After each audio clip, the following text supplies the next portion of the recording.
बिस्मिल्लाहिर्रहमानिर्रहीम। रमज़ान मुबारक का बड़ा ही मुक़द्दस, बरकतों वाला, अज़मतों वाला महीना अपनी तमाम तर बहारों समेत गुज़र चुका है। और अब हमें क्या करना चाहिए? रमज़ान मुबारक गुज़र चुका है, हमें रमज़ान मुबारक गुज़र जाने के बाद हमारा क्या हमारे आमाल होने चाहिए। देखें, हम दुनिया में कोई काम करते हैं, हम 4-5 दिन 6 दिन 7 दिन अगर कोई काम कर लेते हैं तो हम ये कह देते हैं कि हमारी आदत हो गई।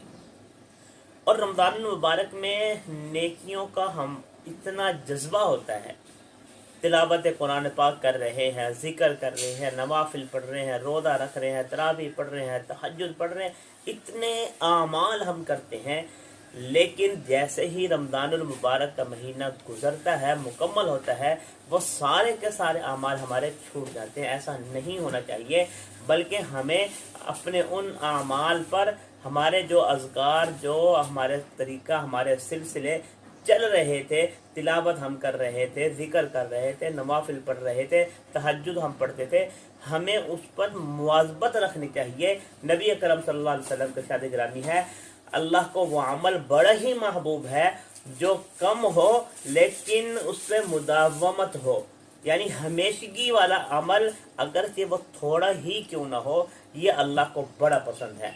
इसलिए जो हमारे आमाल, जो हमारे सिलसिले चल रहे थे रमज़ान मुबारक में, हमें उनको छोड़ना नहीं चाहिए, बल्कि उनको बरकरार रखने की कोशिश करनी चाहिए। जहां आप रमज़ान मुबारक में 2 सिपारे तिलावत किया करते थे, वहां पर 1 सिपारा तिलावत कर लें, वहां पर आप 1 पाव तिलावत कर लें, लेकिन वो सिलसिला बरकरार रखना चाहिए।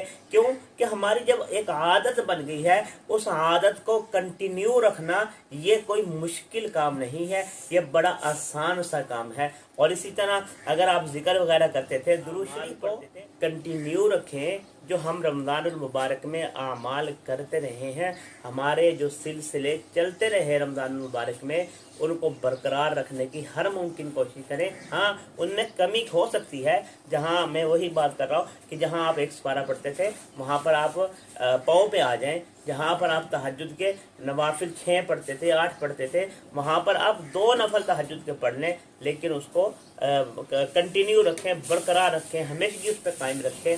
और इसी तरह हम नमाज बाजमात जो है, ये नमाज जो है, जैसे रमज़ान में बाजमात ज़रूरी है, फ़र्ज है, इसी तरह गैर रमज़ान में भी नमाज फ़र्ज है। ये नहीं कि रमज़ान गुजर गया और आप नमाज़ें आपकी माफ़ हो गई, ऐसी बात नहीं है, बल्कि नमाज रमज़ान में भी फ़र्ज है और गैर रमज़ान में भी फ़र्ज है। इसमें रमज़ान के बाद भी उसी तरह पाबंदी जारी रखें, उसको बरकरार रखें, जैसे हम रमज़ान मुबारक में मसाजिद में नमाज बाजमात अदा करते थे। इसलिए मेरे दोस्तों, अपना मुहासबा भी करें कि हमने जो जो काम रमज़ान मुबारक में की हैं। जब एक हदीस में आता है, जब आदमी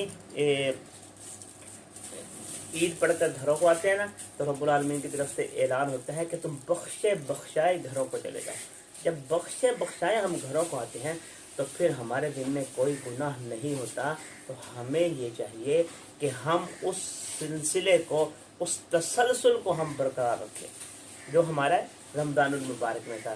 बस यही याद करना था कि हमारे आमाल जो रमज़ान मुबारक में चल रहे थे, हमारे जो जो काम रमज़ान मुबारक में हम नेक आमाल करते थे, उनको बरकरार रखें, उनको कंटिन्यू रखें। हाँ, उसमें कमी हो सकती है, आप कमी ज़रूर कर लीजिएगा, लेकिन मुदावमत हम रखिएगा, ताकि वो हमारी आदत जो है, वो अब जो रमज़ान मुबारक में बनी है, हमारी जो शुरू हुई है, वो बाकी रहे, उसको ख़त्म न करें।